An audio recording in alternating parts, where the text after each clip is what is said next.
Good morning, नमस्कार, आदाब, सत श्री अकाल, वेलकम, सुस्वागतम सभी लोगों का और हार्दिक अभिनंदन भाई। जैसा कि आप लोगों को पता है कि पूरे देश में, पूरी दुनिया में लॉकडाउन का माहौल है और लॉकडाउन के दो चरण हमने स्टार्ट कर दिया है। Work from home career will बंद है और जब तक ऊपर से या सरकार के निर्देश नहीं आते हैं तब तक बंद रहेगा। लेकिन वर्क फ्रॉम होम के जरिए हम लोगों ने किसी तरीके से मैनेज किया है कि आप लोगों की जो क्लासेस है वो लाइव हम शुरू कर पाए। This is absolutely live class. अभी तक लॉकडाउन के दौरान जितने भी क्लासेस अपलोड की गई थी वो सब रिकॉर्डेड क्लास थी, आप अच्छी तरीके से जानते हैं। और आज से हम जीएस की क्लासेस लाइव करने जा रहे हैं। This is absolutely live class. आज 4 मई है, 4 मई 2020 और वक्त तो चला है 9:37। तो हम जीएस की क्लास स्टार्ट करने के लिए जा रहे हैं। और आप सब जानते हैं कि दिल्ली एनसीआर में कोरोना का प्रकोप थोड़ा सा ज़्यादा है, लेकिन आप लोगों को ज़्यादा परेशानी ना हो। ऑलरेडी आप लोग बहुत परेशानी उठा चुके हैं, ऑलरेडी आप हम लोगों को बहुत ज़्यादा परेशान कर चुके हैं। ये लो आ गए, अभी गांव बसाने लुटेरे पहले आ गए। एक डाउट क्लियर कर दीजिए बेटे, सब कुछ कर देंगे क्लियर, पहले हमें लाइव तो आने दीजिए, है ना। आधे से ज़्यादा लोगों को तो कोरोना की टेंशन ही नहीं थी, बस ये टेंशन थी कि लाइव क्लास कब शुरू होगी। और सबसे मजे की बात, पिछले 40 दिनों में, है ना, इतने सारे मैसेजेस, इतने सारे कॉल्स, और वो भी, है ना, लोग क्या पूछ रहे हैं, सर लॉकडाउन खत्म कब होगा। जैसे सर ने अनाउंस किया था लॉकडाउन, अभी लॉकडाउन खत्म कब होगा ये तो मोदी जी बताएंगे, ये हम कैसे बता पाएंगे भाई। ठीक है ना। तो अभी तक जो हमने इन बिटवीन रिकॉर्डेड क्लास आपके बैचेस में अपलोड की थी, ठीक है, एज इट इज उनको वैसे ही रहने देंगे। और आज, है ना, हम पढ़ना स्टार्ट करेंगे मॉडर्न इंडिया। मॉडर्न इंडिया हम पूरा का पूरा, कुछ वीडियोस हैं जो मॉडर्न इंडिया की डली हैं उसको हम दोबारा से रिपीट करेंगे। तो मॉडर्न इंडिया जो है वो हम स्टार्ट करेंगे आज और सारा का सारा पढ़ना शुरू करेंगे। जी हाँ, बिल्कुल। औरंगजेब की मृत्यु हो चुकी थी, 6 मुगल एम्पायर्स हम पढ़ चुके थे। उसके बाद विजयनगर एम्पायर, विजयनगर साम्राज्य के बारे में हम बात कर चुके थे। तो आज से हम स्टार्ट करेंगे मॉडर्न इंडिया, आधुनिक भारत। और आप अच्छी तरीके से जानते हैं कि जैसे ही मुगल एम्पायर औरंगजेब की डेथ होती है, बस वहीं से एक नया एरा शुरू होता है, वहीं से एक नया पीरियड शुरू होता है, which is known as modern India या आधुनिक भारत। ये लो, मैंने कहा कि आधुनिक भारत स्टार्ट करेंगे तो कुछ नालायक लोग यहाँ पे कह रहे हैं एंशिएंट नहीं करोगे। अगर मैं एंशिएंट बोलता तो लिख के भेजता मॉडर्न नहीं करोगे। वही कह रहा हूँ ना, हिंदुस्तान की जनता है ये सिर्फ और सिर्फ लाठियां और कोड़े खाकर ही काम करना जानते हैं, उसके बिना नहीं। ठीक है ना, सिंपल सी बात है। जो भी चीज लाइव करवाई जा रही है, सबसे पहले उन सारी की सारी चीजों को लाइव यहाँ पर अटेंड कीजिए और उसके बाद जो अपलोडेड क्लासेस थी, जो अपलोड करवाई गई थी, उन सबका रिवीजन लास्ट में करवाया जाएगा लाइव।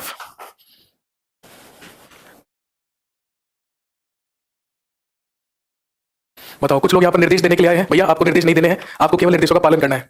ठीक है, आप हिंदुस्तान की जनता है, जैसा आपको निर्देश दिए जाएंगे वैसा उसका आपको पालन करना पड़ेगा। चलिए एनीवेज हम स्टार्ट करते हैं और ज्यादा टाइम वेस्ट नहीं करते हैं। बाकी आप घरों पर रहें, अपने ही घरों में रहें, घरों से बाहर ना निकले। जितना घर पर रहेंगे उतना फायदेमंद रहेंगे, उतना कोरोना से संक्रमित होने के चांसेस कम रहेंगे।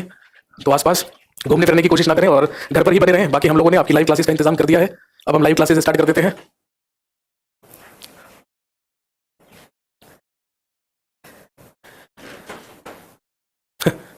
एक आदमी पूछ रहा है अब तो क्लास बंद नहीं होगी। भाई अगर मुझे मेरे फ्यूचर का पता होता, अगर मुझे पता होता कि 40 दिन तक लॉकडाउन चलेगा और क्लासेस बंद रहेंगी, तो उसकी भी भविष्यवाणी में पहले कर देता। ठीक है ना, भविष्य में क्या होगा क्या नहीं होगा इसके बारे में कोई नहीं जानता, ना तो आप ना ही हम, इसलिए इसके बारे में हम कुछ भी नहीं कह सकते हैं। ठीक है, फिलहाल हम लोगों ने लाइव क्लास शुरू कर दी है। तो अब हम दोबारा से, ये पीयूष नाम के लड़के को फटाफट से ब्लॉक कर दिया जाए। ये एक ही मैसेज को 50 बार कर चुका है और बार बार करे जा रहा है। तो जब तक ये ब्लॉक नहीं होगा तब तक ये नहीं सुधरेगा। चलिए जी दोस्तों, स्टार्ट करते हैं फटाफट से। और आज हम स्टार्ट करेंगे मॉडर्न इंडिया।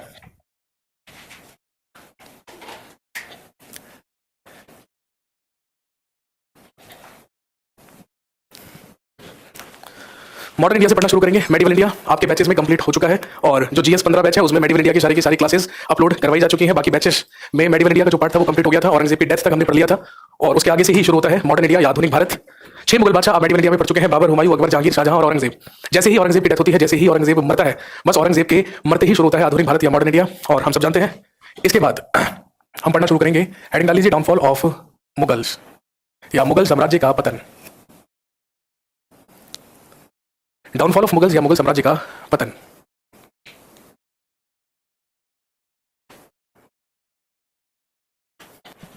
जिसमें हम बात करेंगे 1707 से लेके 1857 तक की। एक आदमी का कहना है कि हम एक दिन में पॉलिटी की क्लास कैसे ले सकते हैं। डेली एक एक करके पॉलिटी की क्लास जो अपलोड करवाई गई है उसको अटेंड कीजिए। जब आप वो सारी अटेंड कर लेंगे, तब तक हम यहाँ पर हिस्ट्री पढ़ेंगे और उसके बाद पॉलिटी की क्लासेस भी हम रिज्यूम कर देंगे। ठीक है, इसके अलावा रही बात आप लोगों की परेशानियों की, वो तो कभी भी जिंदगी में खत्म नहीं होगी, वो तो आप लोगों का रोना लगा ही रहेगा हमेशा। ठीक है, हम लोग जितना एफर्ट करके क्लासेस को रिज्यूम कर सकते थे वो हमने कर लिया है। बाकी भैया भगवान ही मालिक है आप लोगों का।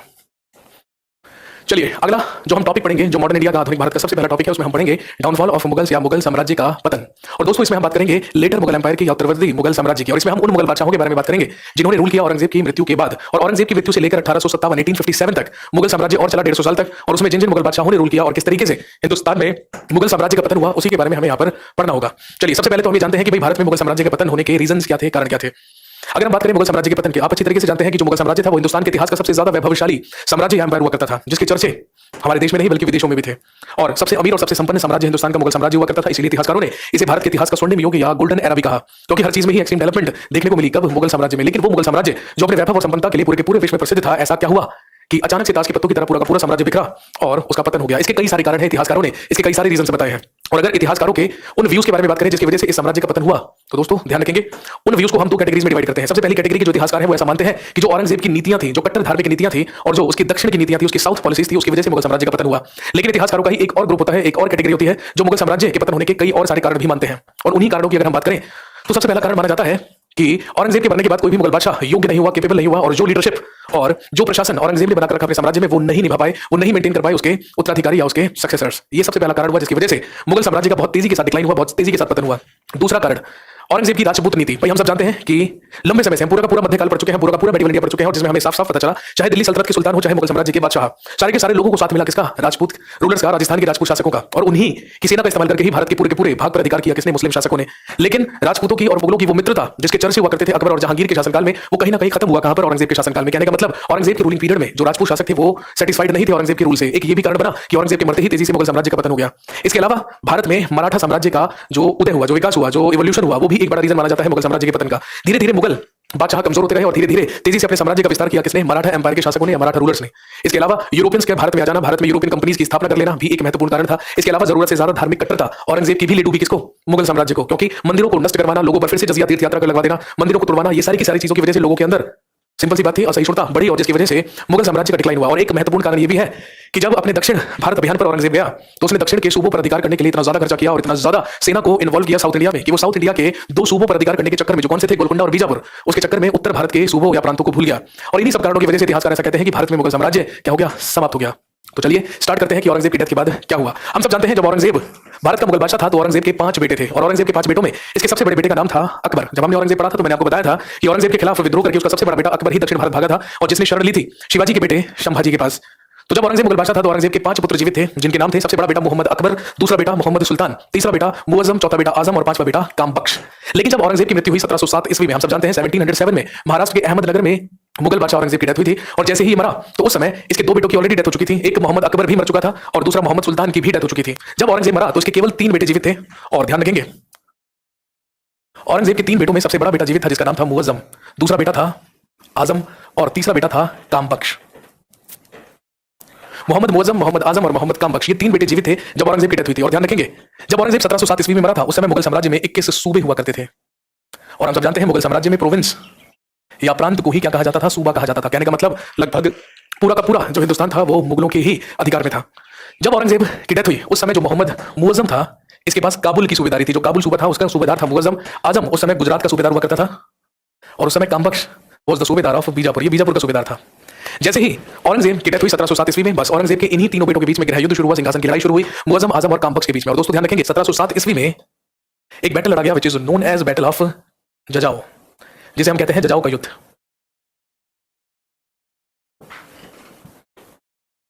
1707 ईस्वी में बैटल ऑफ जजाओ या जजाओ का युद्ध लड़ा गया जो हुआ मुअज्जम और आजम के बीच। और दोस्तों ध्यान रखेंगे इस युद्ध में मुअज्जम ने अपने भाई आजम को पराजित करके उसकी हत्या की and he himself became the next Mughal emperor of India, और ये खुद हिंदुस्तान का अगला मुगल बादशाह बना। और ध्यान रखेंगे मुअज्जम ही हुआ औरंगजेब के बाद अगला मुगल बादशाह जो उपाधि धारण कर मुगल बादशाह बना। किस नाम से? Bye the name of Bahadur Shah first और शाह आलम फर्स्ट। बहादुर शाह प्रथम या शाह आलम प्रथम के नाम से भारत का अगला मुगल बादशाह बना मुअज्जम, जिसका रूलिंग पीरियड रहा 1707 से लेकर 1712 ईस्वी तक।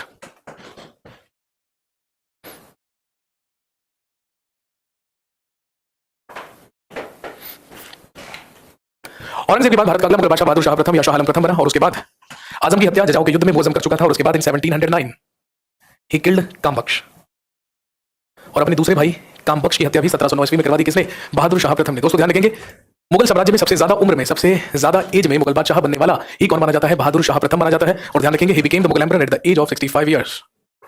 ये 65 वर्ष की आयु में भारत का मुगल बादशाह बना। और ध्यान रखेंगे इसीलिए इसे कहा जाता है बूढ़ा बादशाह। मुगल साम्राज्य में बूढ़ा बादशाह के नाम से ही प्रसिद्ध है शाह आलम प्रथम या बहादुर शाह प्रथम।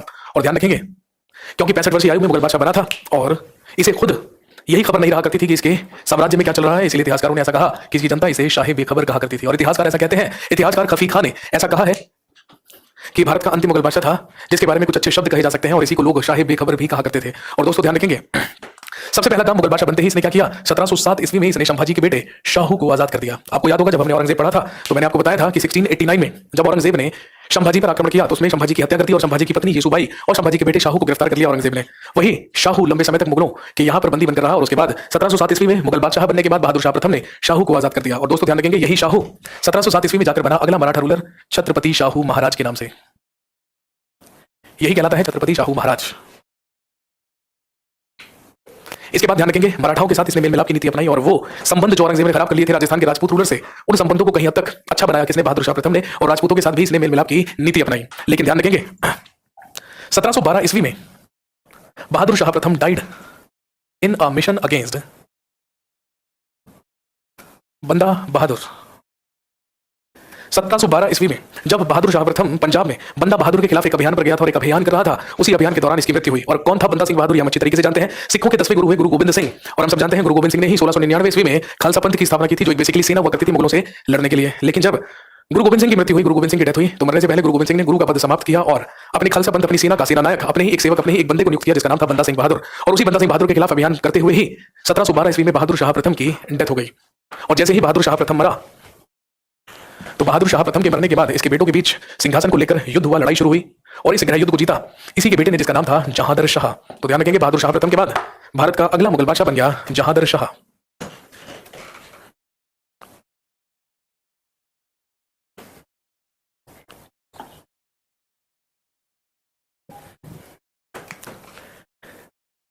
अगला मुगल बादशाह हुआ जहांदर शाह। 1712 ईस्वी से लेकर 1713 ईस्वी।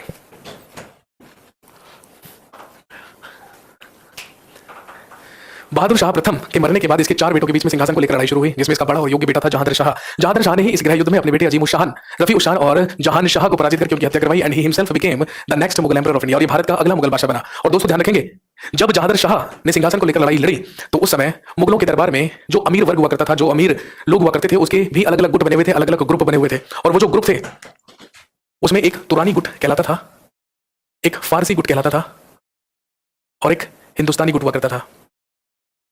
तुरानी गुट वो लोग हुआ करते थे या वो ग्रुप के अमीर वर्ग हुआ करते थे जो कहां से आए थे? मध्य एशिया के। ये मध्य एशिया के लोग हुआ करते थे या सेंट्रल एशिया के लोग हुआ करते थे। जो फारसी गुट के लोग थे ये फारस या अफगानिस्तान के खुरासान नामक स्थान के हुआ करते थे। तो आप ध्यान रखेंगे ये बेसिकली ईरानी गुट हुआ करता था। और हिंदुस्तानी गुट वो गुट हुआ करता था जिनके ओरिजिन, जिनका मूल निवास तो मध्य एशिया था, लेकिन इनका जन्म भारत में ही हुआ था। जब बहादुर शाह प्रथम की मृत्यु हुई तो दोस्तों ध्यान रखेंगे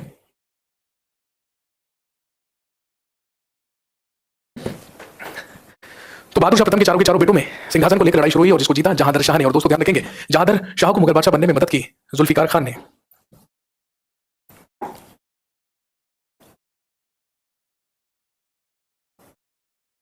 जहांदर शाह को मुगल सिंहासन पर पहुंचाने में या उसके मुगल बादशाह बनने में मदद की जुल्फिकार खान ने। और ये जुल्फिकार खान कौन था? ध्यान रखेंगे he was son of Asad Khan. आपको याद होगा मैंने औरंगजेब में आपको पढ़ाया था कि औरंगजेब के शासनकाल में 31 साल तक उसका वजीर रहने वाला और उसका सबसे ज्यादा वफादार वजीर ही कौन हुआ करता था? असद खान हुआ करता था। और ये वही व्यक्ति है जब औरंगजेब अपने दक्षिण भारत अभियान पर था तो उसकी गैर मौजूदगी में, उसकी एब्सेंस में उत्तर भारत में सारा का सारा शासन संभालने का काम ही किसने किया था?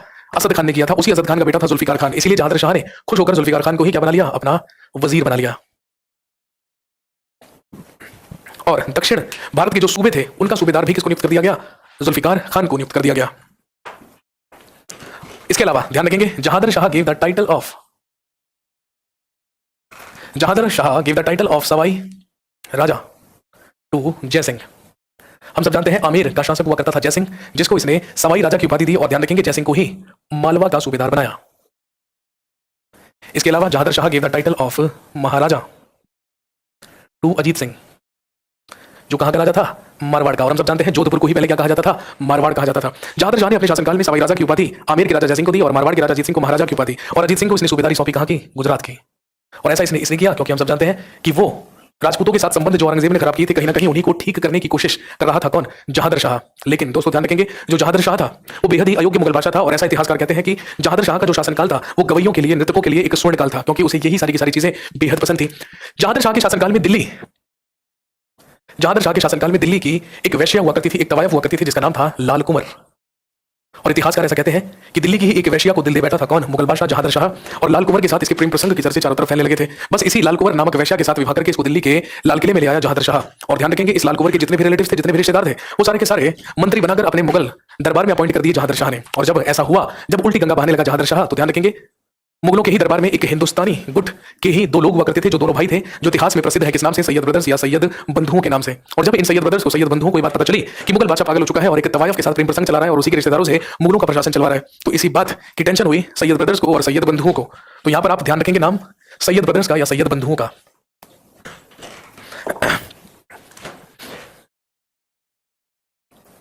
सैयद ब्रदर्स या सैयद बंधु, ये दो भाई हुआ करते थे जो मुगलों के ही दरबार में काम किया करते थे। बड़े भाई का नाम था अब्दुल्ला खान और छोटे भाई का नाम था हुसैन अली खान।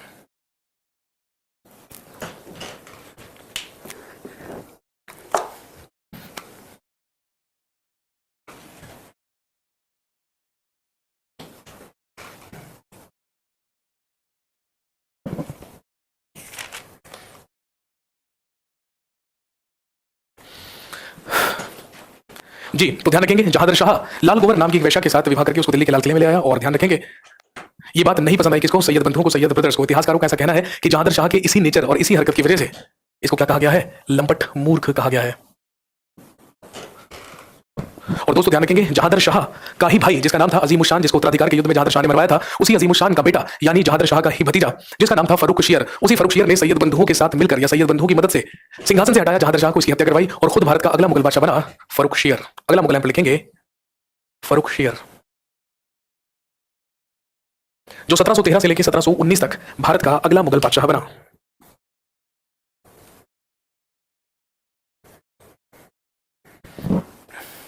और दोस्तों ध्यान रखेंगे क्योंकि फर्रुख शेर सैयद बंधुओं की मदद से ही भारत का मुगल बादशाह बना, इसीलिए खुश होकर इसने बड़े भाई अब्दुल्ला खान को बनाया अपना वजीर, प्रधानमंत्री, और छोटे भाई हुसैन अली खान को बनाया अपना मीर बख्शी। और दोस्तों ध्यान रखेंगे मुगल साम्राज्य में सेनापति को ही मीर बख्शी कहा जाता था। कहने का मतलब जरूरत से ज्यादा पावरफुल बन गए सैयद ब्रदर्स और महत्वपूर्ण पद, महत्वपूर्ण ओहदा इसने किसको प्रदान कर दिया, सैयद बंधुओं को। अब्दुल्ला खान इसका वजीर बन गया और हुसैन अली खान को इसने बना लिया अपना सेनापति या मीर बख्शी। और ध्यान रखेंगे फर्रुख शेर ने ही दक्षिण के सूबों की जो सूबेदारी थी वो किसको प्रदान की, निजाम उल मुल्क को, या जिसको चिनक्लिच खान भी कहा जाता है। तुरानी ग्रुप का ही एक मेंबर हुआ करता था निजाम उल मुल्क, जिसको दक्षिण भारत के सूबों की सूबेदारी सौंपी फर्रुख शेर ने और अपना दक्षिण भारत का जो प्रशासन था या जो मुख्य केंद्र था वो किसको बनाया गया, औरंगाबाद को बनाया गया। इसके अलावा ध्यान रखेंगे फर्रुख शेर किल्ड जुल्फिकार खान, फर्रुख शेर ने ही जुल्फिकार खान की भी हत्या करवाई। और दोस्तों ध्यान रखेंगे फर्रुख शेर के ही शासनकाल में सैयद बंधुओं ने, Syed brothers attacked on Ajit Singh. अभी मैंने आपको बताया था कि मारवाड़ या जोधपुर का राजा हुआ करता था अजीत सिंह, जिसको महाराजा की उपाधि दी थी किसने, जहादर शाह ने।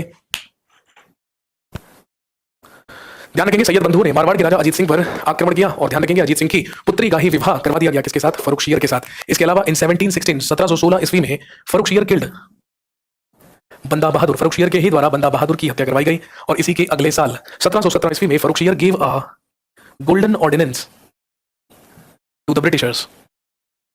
1717 ईस्वी में मुगल बादशाह फर्रुख शेर ने अंग्रेजों को एक स्वर्णिम फरमान या एक गोल्डन ऑर्डिनेंस दिया। और क्या था ये स्वर्णिम फरमान, दोस्तों ध्यान रखेंगे। एक बार मुगल बादशाह फर्रुख शेर को पांव में फोड़ा हुआ, इसने सारी जगह इलाज करवाया लेकिन कोई भी उसे ठीक नहीं कर पाया। फिर एक ब्रिटिश सर्जन जिसका नाम था डॉक्टर विलियम हैमिल्टन, उसी ने आकर फर्रुख शेर के पांव की सर्जरी की और उसके फोड़े को बिल्कुल ठीक कर दिया। इसी बात से खुश होकर इसने बिल्कुल नॉमिनल से टैक्स में ही ब्रिटिशर्स को पूरे के पूरे बंगाल प्रांत में कर मुक्त व्यापार करने की परमिशन दी थी, जिसको हमने गोल्डन ऑर्डिनेंस या स्वर्णिम फरमान कहा। और जब ऐसा होने लगा तो धीरे धीरे जो ब्रिटिशर्स थे उनकी जो डोमिनेंस था, उनकी जो पावर थी वो बढ़ने लगी कहां पर, बंगाल में। क्योंकि फर्रुख शेर ने अपना वजीर बना दिया था अब्दुल्ला खान को और मीर बख्शी बना दिया था हुसैन अली खान को। इसका नतीजा ये हुआ कि केवल नाम का मुगल बादशाह बनकर रह गया फर्रुख शेर, और फर्रुख शेर खुद सैयद बंधुओं के ही हाथों की कठपुतली बनकर रह गया। इसको इनसिक्योरिटी होने लगी सैयद बंधुओं से, इसलिए फर्रुख शेर ने निर्णय लिया कि किसी तरीके से सैयद बंधुओं की हत्या करवाई जाए। और उधर सैयद बंधु भी यही स्ट्रेटेजी बना रहे थे कि अभी मुगल बादशाह अपने अधिकार में नहीं रहा या अपने कंट्रोल में नहीं रहा, इसको किसी तरीके से क्या करवा दिया जाए, अब खत्म करवा दिया जाए। लेकिन भारत के मुगल बादशाह की हत्या करवाना इतना आसान नहीं था, इसके लिए मदद चाहिए थी किसकी, मुगलों के सबसे बड़े दुश्मनों की और सबसे पावरफुल रूलर्स की, जो कौन थे उस समय, मराठा रूलर्स, जो समय मराठा एम्पायर के शासक थे। और दोस्तों ध्यान रखेंगे उस समय मराठा शासक हुआ करता था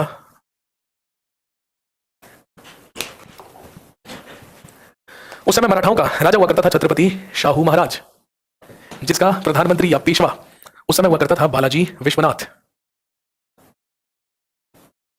और ध्यान रखेंगे 1713 से लेकर 1720 तक मराठाओं का पहला पेशवा हुआ था बालाजी विश्वनाथ। इसी बालाजी विश्वनाथ के साथ सैयद बंधु ने एक संधि की 1719 ईस्वी में, जिसको हम कहते हैं ट्रीटी ऑफ दिल्ली या दिल्ली की संधि। और इसी दिल्ली की संधि में दो समझौते हुए। पहला समझौता ये कि सबसे पहले सैयद बंधु की मदद करेगा बालाजी विश्वनाथ मरवाने में फर्रुख शेर को, और उसके बाद जब मराठाओं की सेना दिल्ली पर चढ़ाई करेगी, जब दिल्ली पर अटैक करेगी, तो उसमें 1632 में गोल्डन फरमान, मेरे भाई जो 1632 का गोल्डन फरमान है वो शाहजहां के द्वारा जारी किया गया था। अभी हम 1717 में बात कर रहे हैं गोल्डन फरमान की, जो मुगल बादशाह फर्रुख शेर के द्वारा दिया गया था अंग्रेजों को, वो अलग है। 1632 का जो गोल्डन फरमान जिसकी आप बात कर रहे हैं, वो मुगल बादशाह शाहजहां के द्वारा दिया गया था। उसके बाद पूरे के पूरे बंगाल पर करमुक्त व्यापार करने की जो परमिशन थी, वो एक बार यहां पर फर्रुखशियर के द्वारा भी दी गई थी। डॉक्टर का नाम था डॉक्टर विलियम हैमिल्टन, अभी मैंने आपको बताया। 1719 में दिल्ली की संधि हुई और इसी संधि के तहत दोस्तों ध्यान रखेंगे, सैयद बंधु की मदद की बालाजी विश्वनाथ ने, और बालाजी विश्वनाथ ने ही फर्रुखशियर की हत्या करवा दी। और दोस्तों ध्यान रखेंगे, सैयद बंधु ने ही फर्रुखशियर की हत्या करवाकर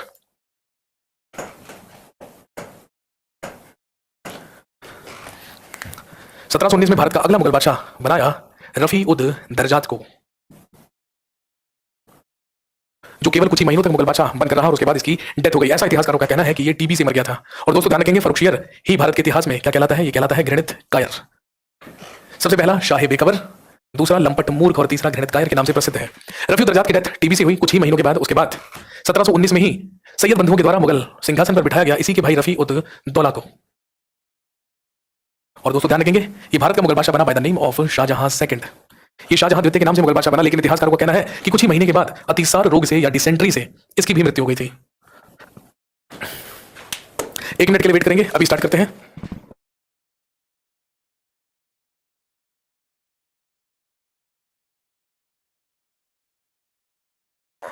तो फाइनली बालाजी विश्वनाथ की मदद से फर्रुखशियर की हत्या करवाई गई और सैयद बंधुओं के द्वारा 1719 में मुगल तख्त पर बिठाया गया रफी उद दरजात को, जो कुछ ही महीनों में चल बसा। इसके बाद मुगल बादशाह बना रफी उद दौला, जो शाहजहां द्वितीय के नाम से मुगल बादशाह बना था। और ध्यान रखेंगे, इसकी भी डेथ हो गई किससे? डिसेंट्री से या अतिसार रोग से।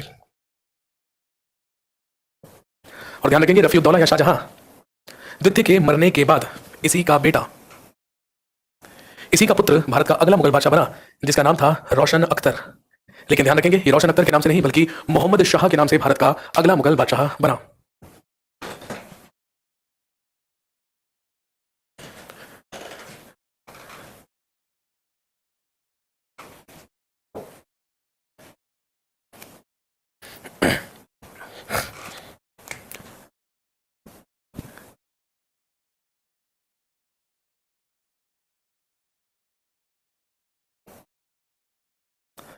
सत्रह सौ उन्नीस से लेकर 1748 तक भारत का अगला मुगल बादशाह बना रोशन अख्तर, जो शाहजहां द्वितीय का बेटा था या रफी उद दौला का बेटा था। और ये भारत का मुगल बादशाह बना by the name of Mohammad Shah. ये मोहम्मद शाह के नाम से भारत का अगला मुगल बादशाह बना था।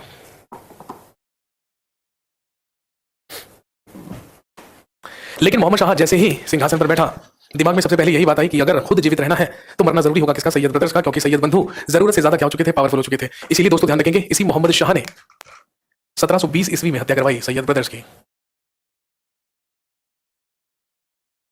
और ध्यान रखेंगे, जिसमें इसकी मदद की निजाम उल मुल्क ने। फाइनली सैयद बंधुओं का अंत हुआ और 1720 पे मोहम्मद शाह के द्वारा निजाम उल मुल्क की मदद से सैयद बंधुओं की हत्या करवा दी गई। और दोस्तों ध्यान रखेंगे, इधर 1720 ईस्वी में सैयद बंधुओं की हत्या हुई और उधर 1720 ईस्वी में ही डेथ हुई बालाजी विश्वनाथ की। जैसे ही बालाजी विश्वनाथ मरा, बालाजी विश्वनाथ के मरते ही उसी का बेटा मराठाओं का दूसरा पेशवा बना, जिसे हम जानते हैं पेशवा बाजीराव प्रथम के नाम से, जो 1720 से लेकर 1740 तक मराठाओं का पेशवा रहा। और इतिहासकार ऐसा कहते हैं कि इतिहास में सैयद बंधुओं को ही क्या कहा जाता है? King makers. इतिहास में शासक निर्माता के नाम से प्रसिद्ध है सैयद बंधु या सैयद ब्रदर्स, क्योंकि हमने अभी अभी देखा कि कई कई मुगल बादशाहों को सिंहासन पर बिठाने का काम ही किसने किया था? सैयद बंधुओं ने किया था।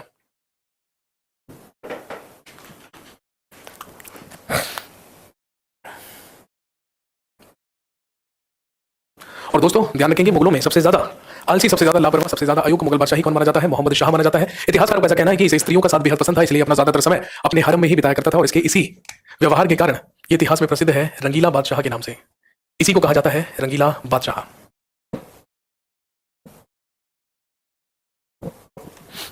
इसके बाद ध्यान रखेंगे, 1722 ईस्वी में इसने चिनकिलिच खान या निजाम उल मुल्क को अपना वजीर नियुक्त किया, अपना वजीर बनाया। लेकिन इसकी हरकतों से परेशान होकर निजाम उल मुल्क वापस दक्षिण भारत लौट गया, वापस दक्कन लौट गया। और इसी निजाम उल मुल्क ने 1724 में हैदराबाद राज्य की स्थापना की। और हम सब जानते हैं, इसी ने हैदराबाद को मुगलों से अलग किया और यही निजाम उल मुल्क बना हैदराबाद का सबसे पहला निजाम। और दोस्तों ध्यान रखेंगे, मोहम्मद शाह के ही शासनकाल में और भी कई राज्य थे और भी कई सूबे थे जो मुगलों से इंडिपेंडेंट हुए। जैसे बंगाल को इंडिपेंडेंट किया किसने? मुर्शीद कुली खान ने। दूसरा अवध, जिसको इंडिपेंडेंट किया सादत अली खान, जिसको हम बुरहान उल मुल्क के नाम से भी जानते हैं। ये सारे के सारे वो इंडिपेंडेंट स्टेट्स हैं जो मुगल बादशाह मोहम्मद शाह के ही शासनकाल में मुगलों से अलग हुए थे।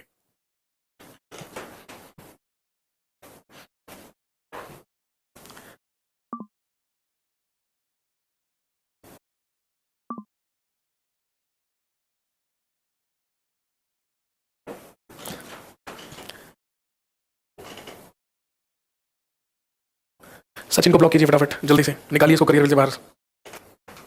हाँ कर दो, ब्लॉक कर दो, मस्त हो जाओ।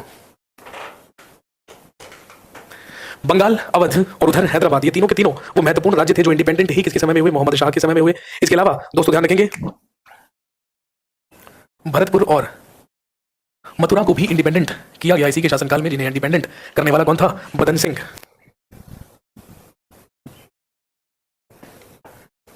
और इसके अलावा उत्तर प्रदेश का फर्रुखाबाद, जिसे इंडिपेंडेंट किया बंगश नवाबों ने।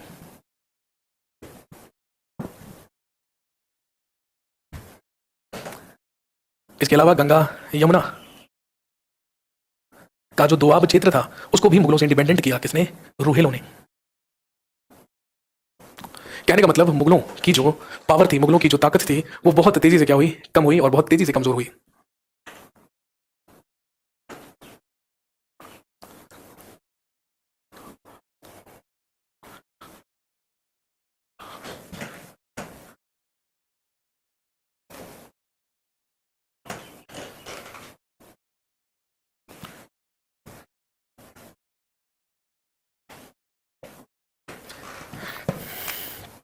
इसके बाद 1737 में Bajirao first attacked on Delhi.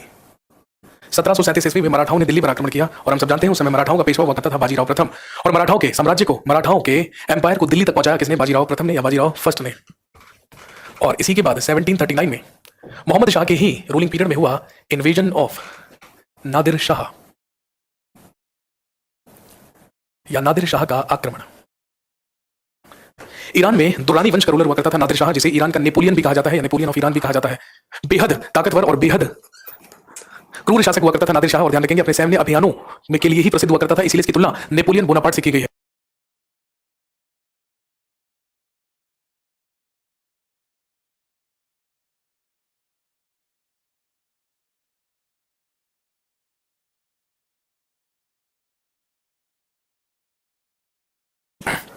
सत्रह में मुगलों पर लूट करने के उद्देश्य से ही आक्रमण किया किसने? नादिर शाह ने, जो ईरान का रूलर था। और दोस्तों ध्यान रखेंगे 1739 में ही एक युद्ध लड़ा गया जो कहलाता है बैटल ऑफ करनाल, जो मुगलों और नादिर शाह की सेना के बीच में हुआ, जिसमें नादिर शाह ने मुगलों की सेना को बुरी तरीके से पराजित किया। और दोस्तों ध्यान रखेंगे इस युद्ध में मुगलों का नेतृत्व कर रहा था निजाम उल मुल्क सादत अली खान। ये वो लोग थे जो मुगलों का नेतृत्व कर रहे थे, इसमें बुरी तरीके से हारी मुगलों की सेना। और उधर किसी तरीके से नादिर शाह को वापस लौटने के लिए राजी कर लिया निजाम उल मुल्क ने, केवल 50 लाख रुपए देकर। उसने कहा कि आप 50 लाख रुपए लीजिए और वापस लौट जाइए। नादिर शाह वापस लौटने के लिए तैयार भी हो गया, लेकिन ध्यान रखेंगे जो अवध का नवाब था सादत खान बुरहान उल मुल्क, उसी ने नादिर शाह से कहा कि आप दिल्ली पर अटैक कर दीजिए, क्योंकि दिल्ली में आपको अथाह संपत्ति मिलेगी। बस यही कारण हुआ कि नादिर शाह अपनी सेना को लेकर दिल्ली में घुस आया और जमकर 57 दिन तक लूटपाट की और जमकर कत्लेआम किया नादिर शाह ने। इतिहासकारों का कहना है कि 20,000 से भी ज्यादा लोगों को मौत के घाट उतार दिया गया दिल्ली में, और दिल्ली में जमकर लूट करी किसने? नादिर शाह ने। और वो नादिर शाह जिसको केवल 50 लाख रुपए का नजराना दिया गया था, वो लगभग 70 करोड़ रुपए की संपत्ति लूट कर गया मुगलों से, और मुगलों से ही लूट कर ले गया वो पीकॉक थ्रोन, वो मयूर सिंहासन, वो तख्त तऊस, जिसको कभी बनवाया था किसने? शाहजहां ने, और उसी पर लगा था संसार का सबसे प्रसिद्ध हीरा which is known as Kohinoor diamond या कोहिनूर हीरा, उसे भी अपने साथ लूट कर ले गया कौन? नादिर शाह। और दोस्तों ध्यान रखेंगे जाकर नादिर शाह की डेथ हो गई 1747 में, और 1747 में नादिर शाह का उत्तराधिकारी इसी का सेनापति बना, जिसे हम जानते हैं किस नाम से? अहमद शाह अब्दाली के नाम से। और दोस्तों ध्यान रखेंगे 1748 में हुआ first attack of Ahmad Shah Abdali. अपने 50,000 सैनिकों के साथ पंजाब पर अहमद शाह अब्दाली ने 1748 ईस्वी में अटैक किया, जिसमें उसको पराजित हुआ, जिसमें वो हारा और उसके बाद वापस लौट गया। लेकिन ध्यान रखेंगे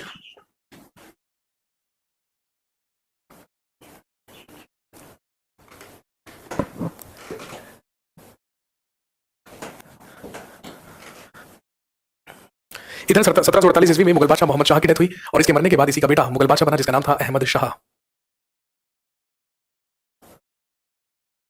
और दोस्तों ध्यान रखेंगे इसी के शासनकाल में अहमद शाह अब्दाली ने हिंदुस्तान में 6 बार आक्रमण किए। 1748 से 1754 तक भारत का मुगल बादशाह रहा अहमद शाह। 1754 में इसके मरने के बाद भारत का अगला मुगल बादशाह बना आलमगीर द्वितीय या आलमगीर सेकंड, जो 1754 से लेकर 1759 तक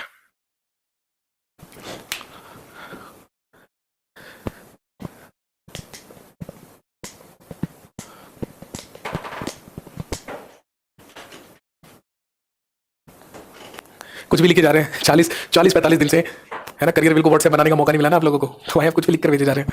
आधे से ज्यादा लोगों का तो दिमाग वैसे ही चल गया होगा घर में पड़े पड़े। संभालिए अपने आपको भाई, संभालिए। एक आदमी कह रहा है स्टार्टिंग से पढ़ाओ, बताओ। ये मेरी बारात में आया है ना, और ये पूरा खाना खा के जाना चाहता है मेरे भाई, है ना। अब बारात अटेंड करने पर भी रोक लगा दी है सरकार ने, तो इसे बारात ना समझे बिल्कुल भी। जी, आलमगीर सेकंड आलमगीर द्वितीय 1754 से 1759 तक भारत का मुगल बादशाह बना। एक ही महत्वपूर्ण घटना घटित इसके शासनकाल में हुई थी और दोस्तों ध्यान रखेंगे इससे रिलेटेड कोई सवाल नहीं बनेगा। हाँ, लेकिन सवाल ये जरूर बनेगा कि बताइए जब प्लासी का युद्ध लड़ा गया था तो उस समय भारत का मुगल बादशाह कौन था? तो ध्यान रखेंगे इसी के शासनकाल में हुआ था बैटल ऑफ प्लासी। और हम सब जानते हैं बैटल ऑफ प्लासी किसके बीच में हुआ था?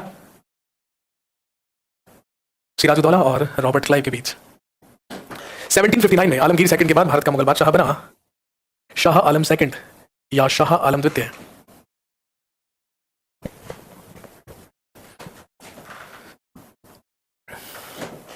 1759 से 1806 ईस्वी तक भारत का अगला मुगल बादशाह बना शाह आलम सेकंड या शाह आलम द्वितीय।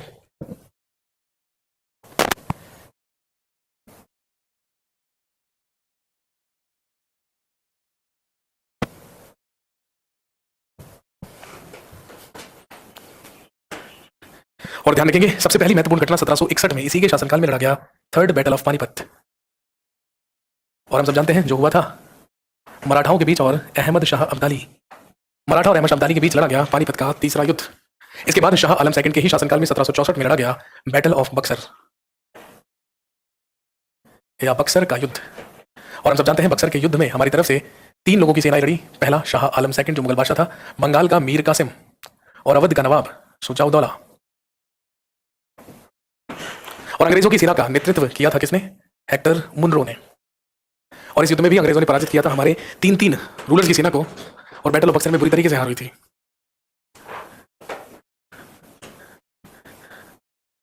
पर ही डाइड 1954। पता नहीं क्या लिख रहा है अनिकेत, सुबह सुबह अफीम खा के आया तू, नाश्ते में तूने अफीम खा लिया मुझे ऐसा लग रहा है। 1954 में पता नहीं किस चीज की बात कर रहा है तू।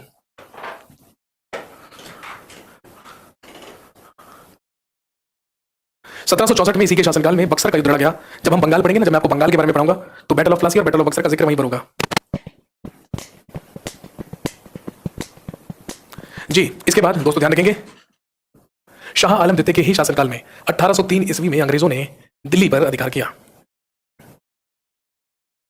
और मुगलों को बनाया अपना पेंशनर या अपना पेंशनकारी। इसलिए ध्यान रखेंगे अंग्रेजों का पेंशनर बनने वाला सबसे पहला मुगल बादशाह कौन कहलाता है? शाह आलम सेकंड कहलाता है, जिसकी मृत्यु 1806 में हुई। और इसके मरने के बाद भारत का अगला मुगल बादशाह बना अकबर सेकंड, अकबर द्वितीय 1806 से लेकर 1837 तक। एक ही इंपॉर्टेंट सवाल बनेगा अकबर सेकंड से दोस्तों, ध्यान रखेंगे। In 1830 he give the title of Raja to Raja Ram Mohan Roy. इसी ने राजा राम मोहन रॉय को राजा की उपाधि प्रदान की थी।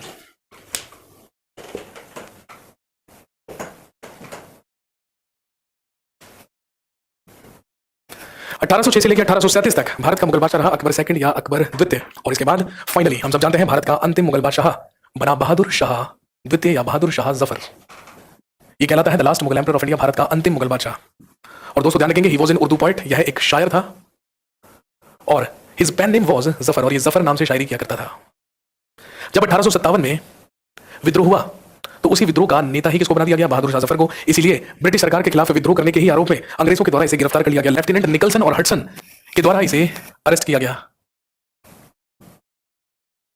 और ध्यान रखेंगे 19 सितंबर 1857 को इसको भेज दिया गया निर्वास करके बर्मा के रंगून। और अपने जीवन के अंतिम समय में यह बर्मा के रंगून में रहा और वहीं पर 1862 ईस्वी में इसकी मृत्यु हो गई। और 1857 के विद्रोह के बाद ही औपचारिक घोषणा कर दी गई कि भारत से मुगल साम्राज्य खत्म होता है और अब हिंदुस्तान में ईस्ट इंडिया कंपनी का प्रशासन नहीं, महारानी विक्टोरिया का शासन चलेगा और वही होंगी भारत की सम्राज्ञी या एम्प्रेस। और इसी तरीके से यहां पर क्या हुआ? मुगल साम्राज्य समाप्त हुआ। कल दोबारा से मुलाकात होगी।